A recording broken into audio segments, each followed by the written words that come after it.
Hello everyone, this is January and we are creating awareness on cervical cancer.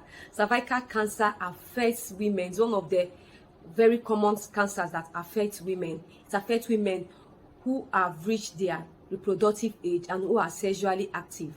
It is simply cancer of the cervix. The cervix is part of the internal reproductive organ in women.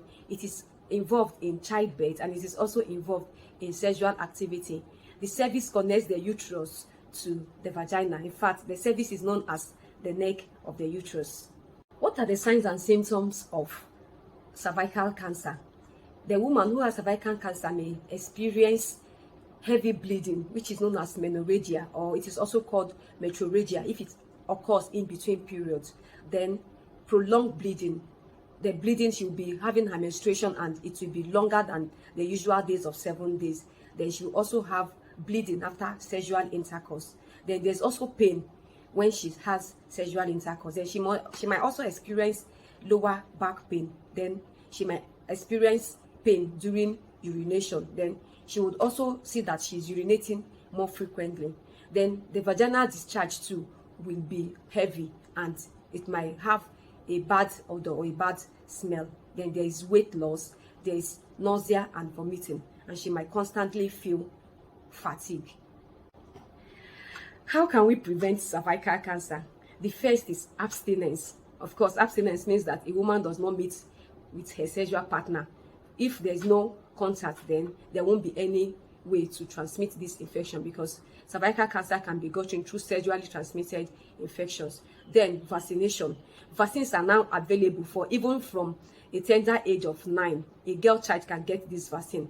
Then up to 45 years, women from that period, within that period from 9 to 45 years, can get the human papilloma virus vaccine to keep them away from having cervical cancer. Then you can undergo every 3 to 5 years pap smear test. Then you can also undergo human papilloma virus test every 3 to 5 years. Studies have shown that human papilloma virus, a sexually transmitted infection, has been identified as what leads to cervical cancer.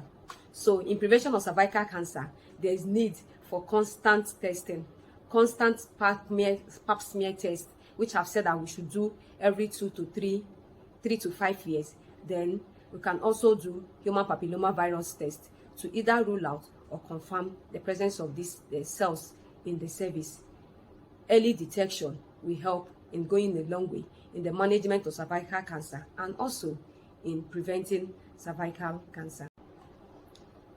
Personal hygiene is also a key to prevention of cervical cancer. Then eating adequate diet. It has been highlighted that adequate diet helps to give us the nutrients that the body needs instead of taking medicines. So this diet gives us the nutrients we need to combat any infection or any disease. Then women are advised to maintain a single partner.